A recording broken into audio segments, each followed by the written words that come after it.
The old religion said he was an atheist who did not believe in God.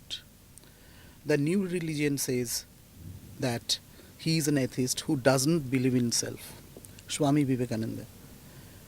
সে দুহাত ছুঁয়েছে কপালে, কপলে তার বিন্দু বিন্দু ঘাম, পিছনে অন্ধকার, সামনে বিগ্রহ অবিচল। তার মন অশান্ত, ধিকি ধিকি জ্বলা প্রদীপ, তারও বুক পুড়ছে। নিচে তার অসীম কালো কজ্জলি প্রভা করে ছায়াদান। যত দূরে যায় ব্যাপ্তি তার বাড়েই। তার মন নেই পুজোয়। চঞ্চল সে বিগ্রহের চরণে দেয় ফুল, সেও শুকিয়ে যায়। মনে অসংখ্য প্রশ্ন তালগোল পাকায় তাঁর অস্তিত্ব নিয়ে। সত্যিই কি তিনি উদ্ধারকর্তা, নাকি এ তার ভ্রম? আজ কি সে নাস্তিক হলো তবে? বিমর্ষ মনে সে ফিরে গেছে প্রভুর প্রতি আকস্মিক মন বিবর্তনে। এক প্রকার কিংকর্তব্য বিমূঢ় সে আজ। ফিরে গিয়ে আবার তুলে নিয়েছে হাল, জুতেছে মাটিতে, দিন রাত ভুলে একের পর এক জমিতে এনেছে সৌম্যতা।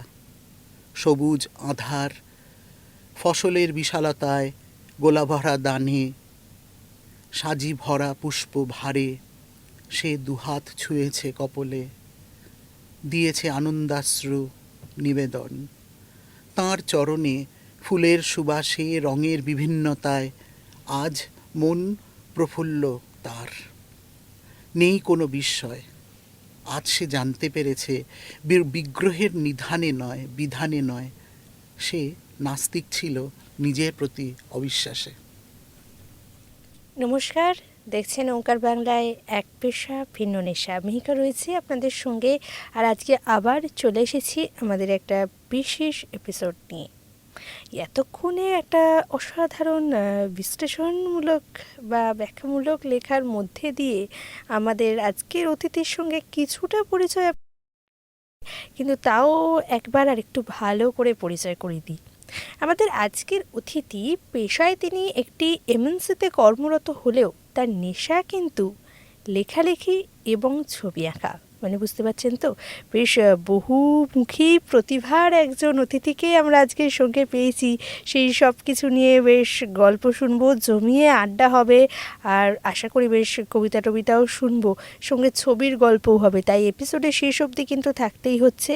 আমি আমাদের আজকের বিশেষ অতিথি অভিষেক চক্রবর্তীকে ওঙ্কার বাংলার পর্দায় স্বাগত জানাচ্ছি। নমস্কার অভিষেক দা।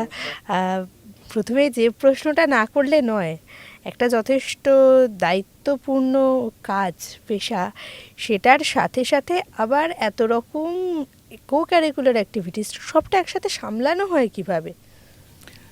সামলানো হয়ে যায় এক প্রকার। ওই একটা কথা আছে না, আ বিজিয়েস্ট ম্যান হ্যাজ অ্যাম্পলেস্ট টাইম। এটা আমিও অনেক সময় ভাবি, এই প্রশ্নের সম্মুখীন হই আর কি, যে এত সময় পান কী করে, কোন সময় করেন? অফিসের লোকেরা তো হয়তো এই ভেবে বসেছে আমি কাজ ফাঁকি দিয়ে হয়তো সেই কাজগুলো করি, কিন্তু তা নয়। সময়টা বার করতে হয় আসলে। এই স্টুডিওতে আসছি, রাস্তায় আস্তে আস্তে 4 লাইন মনে পড়লো, মোবাইলে লিখে নিলাম। মোবাইল যখন ছিল না, একটা পেন তো সবসময় থাকতোই, তখন 4টে লাইন লিখে নিলাম। এইভাবে ঠিক চলেছে আর কি, পথ চলা। ছবি আঁকাটাও তো বেশ আপনার রীতিমতো চর্চায় এবং এক্সিবিশনেও বেশ ভালো মতো যোগদান। সেটা তো আর এই ফাঁকে 4 লাইন লেখার মতো এতটা শর্টে কবিতার মতন শোনালো ফাঁকে 4 লাইন, না সেরকম কিছু হয় না, তবে আইডিয়াটা তো আসে। এরকম 2-4টে ছবি আমি আবার একটু বাসে উঠে ঘুমিয়ে পড়ার অভ্যাস আছে, একটু দূরপাল্লার বাসে গেলে। এরকম অনেক হয়েছে, অনেক সময় হয়েছে, ডিজাইনগুলো মাথায় এসছে। কেননা ছবি তো মূলত ডিজাইন, মানুষকে ধরে রাখার যে একটা প্রচেষ্টা, একটা যেটা নাকি ওয়েবসাইটের ভাষায় বলে সাইট পপুলারিটি। একটা পেজে আসলে তাকে ধরে রাখা বেশ কিছুক্ষণ, লিঙ্ক পপুলারিটি, সাইট পপুলারিটি ইত্যাদি আছে। আমি আবার একটু কাজের দিকে চলে এসেছি, আমার আসলে কথা বলতে বলতে ওয়াননেস ইন এভরিথিং চলে আসে। কখনো ছবি আঁকা নিয়ে চলতে চলতে আমি আমার মেন জায়গা নলেজ ম্যানেজমেন্ট, যেখানে নাকি আমি কাজ করি, যে ক্ষেত্রে অ্যাজ এ নলেজ ম্যানেজার, সেখানে পাই। এটা অ্যাকচুয়ালি রস খুঁজে পাওয়া। একটা দিক থেকে নিচ্ছি, আর একটা দিক থেকে দিচ্ছি, আর একটা দিক থেকে নিচ্ছি, এই দিকে দিচ্ছি। তো এটা নিজেকে ব্যস্ত রাখা এবং সত্যি কথা বলতে কি ছবির যে বিশেষত্ব, ছবির যে জায়গাগুলোকে ধরা, সেটা জীবন থেকে উঠে আসা। ছোট ছিলাম যখন অতটা বুঝতাম না, আঁকতে ভালো লাগতো, এঁকে গেছি। কি করব, এক্সিবিশন হবে, লোকে এসে বাহ বাহ বলবে বা ইত্যাদি, অবশ্যই অবশ্যই এক ধরনের ভালো লাগা থাকে যদি আপনি আমার কাজ দেখে প্রশংসা করেন।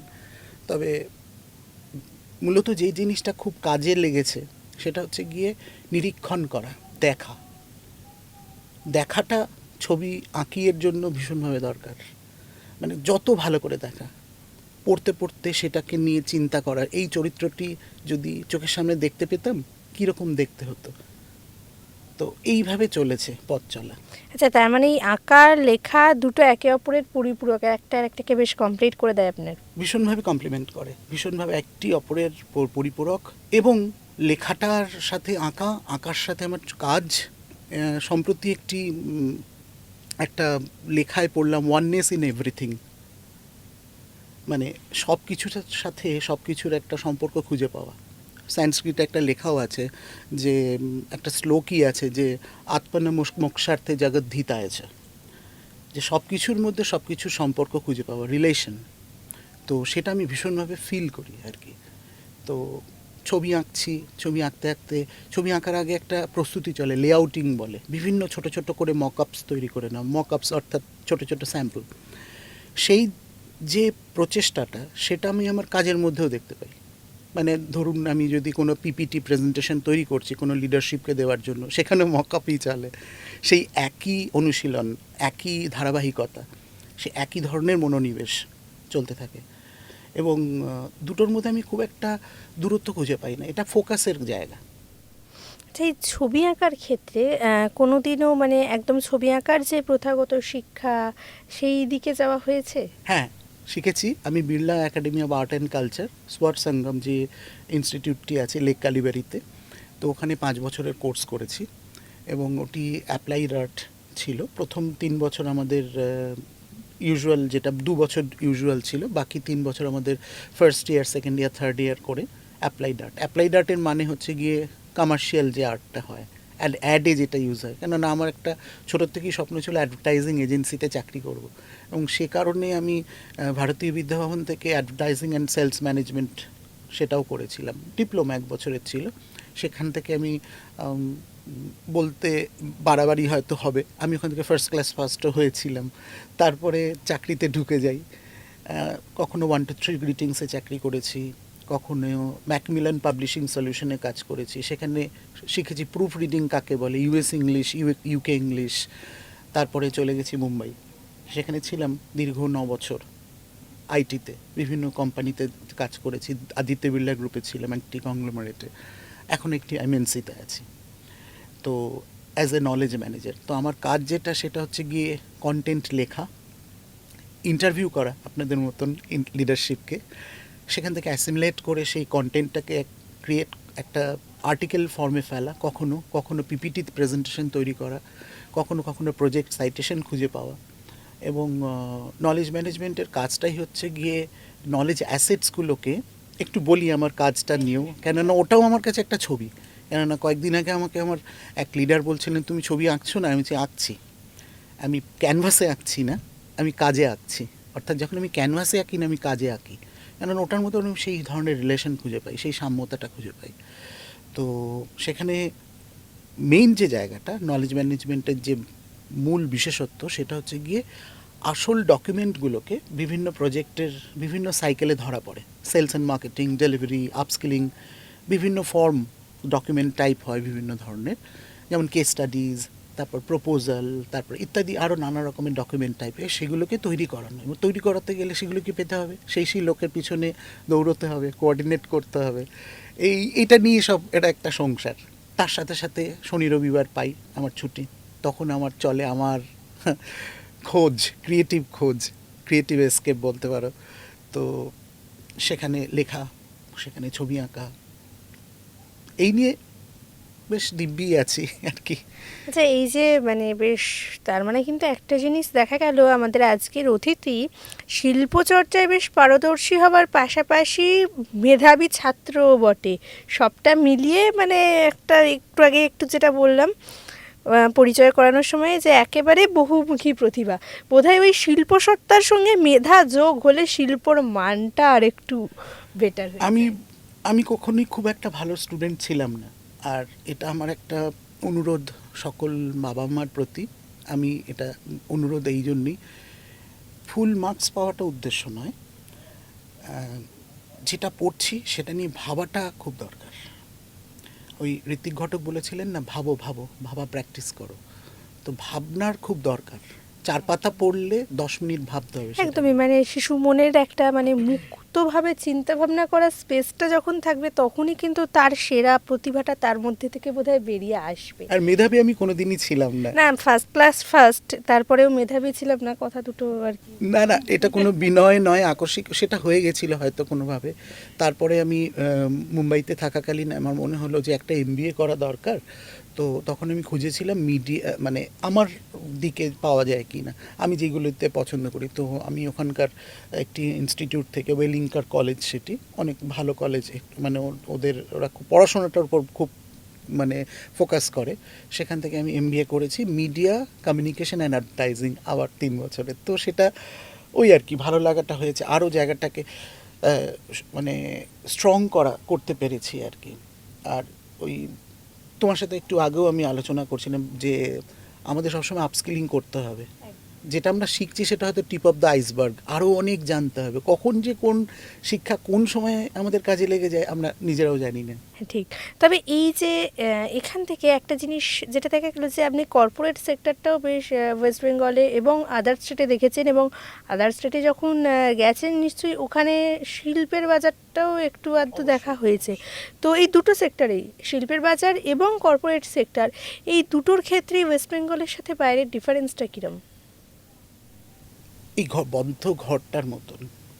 আজকে এই মুভমেন্টে যদি তোমাকে ইজিপ্টে নিয়ে যাওয়া যায় কোনো একটা মিটিংয়ে, তুমি কিন্তু বুঝতে পারবে না তুমি whether you are in Egypt or in West Bengal. ব্যাপারটা এরকম। এটা আমি অনেক দিন বোঝার চেষ্টা করেছি, যে অত বছর তো ছিলাম মুম্বাইতে এবং সংসারই পেতে ফেলেছিলাম এক প্রকার, মানে ওখানে যাকে যা হয় আর কি, একার সংসার। তো আমরা যখন যেখানে থাকি সেটাই আমাদের ঘর, এবং আমরাই স্থির করব আমরা কি করব। এটা আমি না ফিল করেছি বলেই বলছি, মানে এটা বহুবার ভেবেছি। আচ্ছা, সকালবেলা উঠে আমার যে অনুশাসন, আমি যে যে সময় নষ্টটা করছি, আমি খুব সময় নষ্ট করি, আমার এটা নিয়ে ভেতরে খুব আত্মকথন চলে। পরক্ষণে নিজেকে আমি শাসন করি, না না এরকম একটু সময় নষ্ট করে ফেললাম, একটু মোবাইল দেখে। এখন একটা ডিস্ট্র্যাকশন এসছে মোবাইল, যেটা ইন্টারমিটেন্ট অ্যাটেনশন বলা যেতে পারে। আমাদের একটা কিছুক্ষণ পরপর টুং করে একটা আওয়াজ হলো, আমাদের ডিস্ট্র্যাকশন চলে এলো। তো ফলত যা হয় কি, মোবাইল যখন ছিল না, আমরা তো এমন একটা এজের সময় মোবাইল ছিল না, আবার মোবাইল এসছে। তখন শুনতাম রেডিওতে নাটক, পড়তাম, তারপরে চিঠি দিতাম, গ্রিটিংস কার্ড দিতাম। এখন কালের নিয়মে সব কিছু চেঞ্জ হয়েছে। তো সেটাই বলছি, অনুশাসনের যে জায়গাগুলো, সেটা আমরা যখন যেখানে থাকি সে আমরা আমাদের মতন করে তৈরি করি। অবশ্যই সমাজ কেন্দ্রিক জায়গা তো আছেই। আমি যেটা দেখেছি, ছোট্ট একটা উদাহরণ, গ্যাব্রিয়েল গার্সিয়া মার্কেজ আমার খুব পছন্দের একজন লেখক, যেটা নাকি মুম্বাইতে ছেলেমেয়েরা খুব পড়ে। আমি ওখানকার লিটারেটি মহলে বা অন্যান্য বন্ধুদের সাথে করেছি, তারা মার্কেজ খুব পড়তো, তারা অ্যান রেন্ট খুব পড়তো, কলকাতার লোকেরাও পড়ে।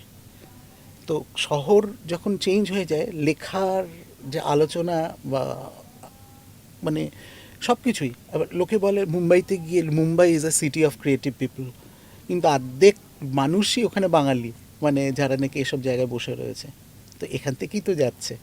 তো বাঙালি বা অবাঙালি বলে নয়, আমরা যখন যেখানে থাকি সেখানকার ইয়েটা চলে। এটা এখন কর্পোরেট কালচারে হতে পারে, সেখানেও আছে যে ওয়ার্ক কালচারের যে ব্যাপারটা ডিফারেন্স, এবং ছবির যে জায়গাটা, ছবি কোন, অনেক সময় বলে মুম্বাই গণেশের ছবি আঁকো অথবা বুদ্ধদেবের ছবি আঁকো। মানে আমি কোনোদিন মার্কেট নির্ভর কাজ করিনি। আমার একটা সুযোগ আছে, কি আমার তো একটা জীবিকা আছে, সেখান থেকে আমার রুজি রুটি চলে, কিছু তো পাই আমি। তাই জন্য আমি পরীক্ষা নিরীক্ষা করতে বিরত হই না।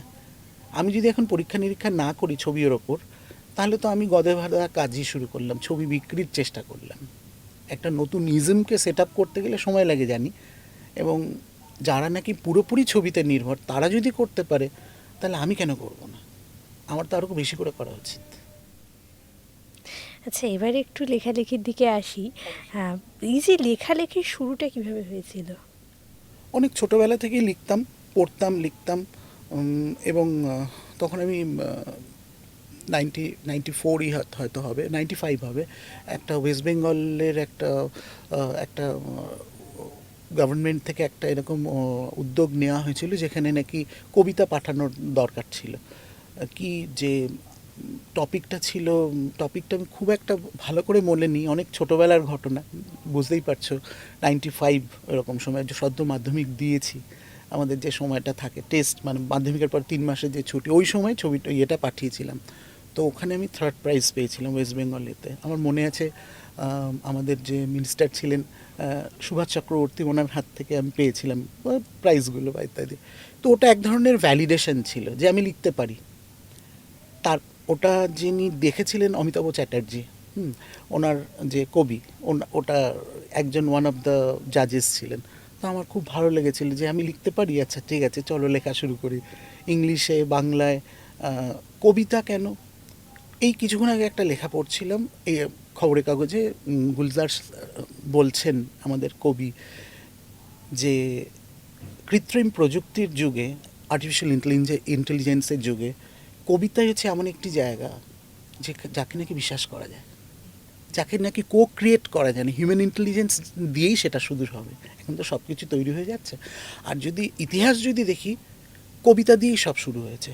কি বলো রামায়ণ, কি বলো মহাভারত, সব কিছু কবিতা, খুব কম কথায় অনেক কিছু বলে দেওয়া যায়। না, এই কবিতা নিয়ে যখন এত আলোচনা হচ্ছে, তখন তো আমরা একটা ছোট আবদার রাখতেই পারি যে একটা ছোট্ট করে যদি কবিতা শোনানো যায়। হ্যাঁ, সে তো শোনাতেই পারি, আমি তো লিখি শোনানোর জন্যই। ঠিক আছে, শোনাচ্ছি। শুনে তারপর বলো কি কাকে নিয়ে লেখা। অলৌকিক। পরদিন ন্যায় বিচার, পরদিন যা বারংবার বলেও রোধ করতে পারল না এই অগ্নিদগ্ধা নারী। পরদিন না জানি কি হয় কি হয়, সারা ঘর অন্ধকার, কোণের প্রদীপে এত কালো শিখার ধূপ, কেউ আসেনি, জ্বালেও নি। প্রথাগত পাণ্ডববধূর স্নান হয় যখন সূর্য অস্তাচলে। আসে উপঢৌকন, কোনোটা পাঠিয়েছেন পাটরানী, সুয়োরানী, দুয়োরানী, অন্ধ পিতৃতুল্যের স্ত্রী ইত্যাদিরা। পরদিন রাজসভা প্রাঙ্গণে মিলিত হবে রাজা ও অমাত্যের দল। বিধান হবে কিছু, কিন্তু এ নারীর বারণ শোনা না শোনা তা এক প্রকার উদাসীন ধর্মরাজ ভুলেছেন। রহস্য হয় আলো, বাতাস শিরশির শব্দ তুলে বয়ে চলে, বলতে চায় কিছু। স্থবিরের মতো স্বল্প বস্ত্রে একাকিনী তিনি, রাজবধূর অলংকার তিনি পরেননি। এখন মন ভালো নেই তার। তাছাড়া কিসের জন্য গয়না, কার জন্য? উত্তর চায় সে নিজেই। হিস হিস শব্দ করে বাতাস, পথের ধুলাও জানে হয়তো, জানে যাজ্ঞসিনী, জানে না মূর্খ স্বামীর দল। কেউ আঁচ করলেও বলতে পারিনি কিছু, কোনো এক শব্দে ধ্যান ভাঙে তার। কালো মায়াজাল ভেদ করে এসেছে এক অনার্য কন্যা, হাতে তার কাপড়। উঠে দাঁড়ান তপোত্তেজী সেই নারী, আর সেই অনার্যা দুর্ভেদ্য আধার ভেদ করে রোমাঞ্চের মতো নামিয়ে রাখে সযত্নে সেই সূক্ষ্ম কাপড়। যাওয়ার সময় বলে যায় পরদিন ঋতুস্নান করে পড়তে এই হাজার হাত শাড়ি, কারণ কাল যে তার চমকে দেওয়ার দিন, চমকে যাবে সে নিজেও যখন ইতিহাস বলবে অলৌকিক। পরে একমাত্র নাথবতী জানতে পারেন তা অলৌকিক ছিল না কখনোই, কারণ তার সেই কাপড়ের উপর রাখা ছিল একটি ময়ূর পালক। অসাধারণ একটা কবিতা, এবং এখনও অবধি বোধহয় সবচেয়ে চর্চিত, সবচেয়ে আলোচিত পৌরাণিক চরিত্রকে নিয়ে এটা কন্ট্রোভার্সি যাকে নিয়ে সবচেয়ে বেশি এবং সব ধরনের আলোচনা বোধহয় তাকে নিয়ে বেশি, সেই যাজ্ঞসেনীকে নিয়ে একটা বেশ অসাধারণ কবিতা এবং অন্যভাবে পুরো ব্যাখ্যা। বেশ এই যে যখন পৌরাণিক চরিত্রগুলোকে আমরা এরকম নতুনভাবে ব্যাখ্যায় দেখি না, সেটা কিন্তু আলাদাই একটা জায়গা হয়। পুরাণ নিয়ে তার মানে খুব ইন্টারেস্ট রয়েছে ভীষণভাবে মহাভারত নিয়ে, বিশেষত মহাভারতের না জানা চরিত্রগুলো নিয়ে। আমি মহাভারত পড়ি অল্প স্বল্প সময় পেলে, কেননা অনেক অনেক গভীর সেটি, তাই জন্য সময় পেলে পড়ি, চেষ্টা করি। পড়েছি পাঞ্চজন্য, গজেন মিত্রের লেখা, মহাভারত সম্পর্কিত লেখা, পৃথা, সমরেশ বসুর লেখা, শাম্ব, তো বহু ছোটোবেলায় পড়া, সেগুলো আবার হয়তো পড়েছি নতুন কিছু পাওয়ার উদ্দেশ্যে, যদি কিছু নতুন জানা যায়।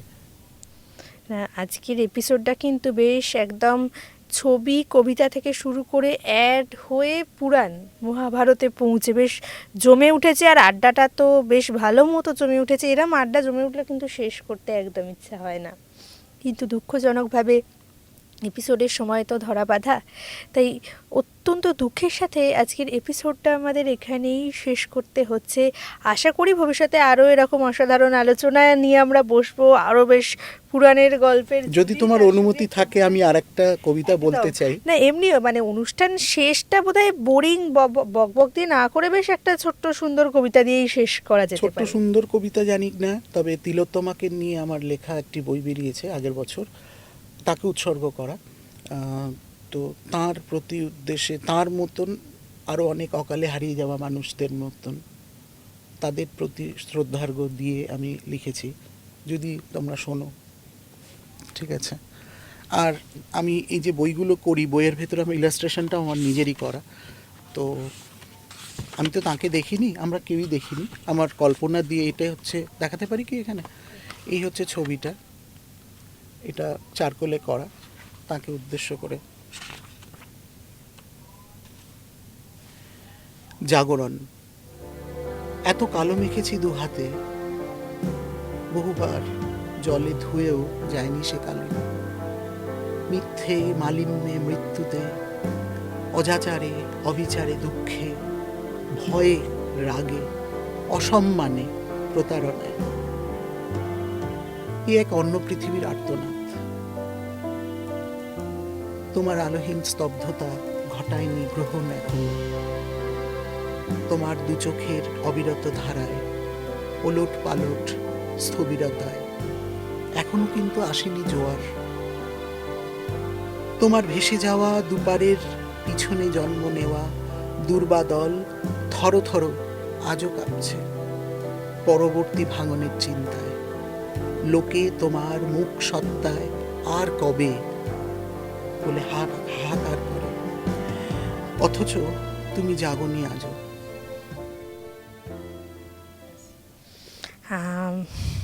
একটা অসাধারণ কবিতা এবং আমাদের সামাজিক বাস্তবতা, সেইটা নিয়েই আজকের এপিসোডের শেষ একদম কবিতা। এবং এরপরে না খুব বেশি কিছু আলোচনা বোধহয় করা যায় না, উপসংহার তো একেবারেই চলে না। অভিষেক দাকে ওঙ্কার বাংলার তরফ থেকে অনেক ধন্যবাদ, এতক্ষণ আমাদের সঙ্গে ছিলেন। বেশ অনেক রকম আলোচনা হলো, একটা জমজমাট এপিসোড হলো। আর অবশ্যই আপনাদেরকেও ধন্যবাদ, আপনারাও ধৈর্য ধরে এতক্ষণ ছিলেন আমাদের সঙ্গে। খুব তাড়াতাড়ি আসছি আবার নতুন কোনো এপিসোড নিয়ে, তবে তার আগে আবার সেই কথাটা ছোট্ট করে বলবো যে যেটা নিজের ভালো লাগার কাজ, যেটা নিজের ভালোবাসার কাজ, শত ব্যস্ততার মধ্যেও সেটাকে বাঁচিয়ে রাখা ভীষণ দরকার, কারণ দিনের শেষে গিয়ে ওটা আমাদেরকে বাঁচার রসদ যোগাবে। সবাই খুব ভালো থাকুন আর দেখতে থাকুন ওঙ্কার বাংলা। নতুন এপিসোড নিয়ে আসছি খুব তাড়াতাড়ি। নমস্কার। নমস্কার।